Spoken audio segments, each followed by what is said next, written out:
मरीज की हालत बहुत नाजुक है, डॉक्टर नर्स से कहता है। रूम नंबर 404 तैयार करो। नर्स डरते हुए कहती है, सर वो रूम तो बंद है। डॉक्टर सख्त आवाज़ में, बस करो, समय नहीं है।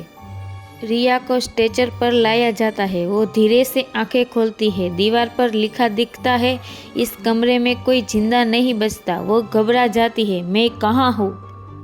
लाइट झपकती है, मॉनिटर बीप करता है। रिया बोलती है, यहाँ कोई है क्या? पीछे से नर्स दिखती है, चेहरा पूरा पट्टी से बंधा हुआ होता है। नर्स धीमे से कहती है, तुम भी यहीं रह जाओगी। रिया उठने की कोशिश करती है पर देखती है बेड पर पहले से उसी का शरीर पड़ा है। वो चिल्लाती है, मैं जिंदा हूँ। टीवी स्क्रीन पर रिपोर्ट आती है, पेशेंट रिया शर्मा की मौत। रूम नंबर 404 में वो पीछे मुड़ती है। डॉक्टर मुस्कुरा रहा है, कहता है, वेलकम टू द टीम।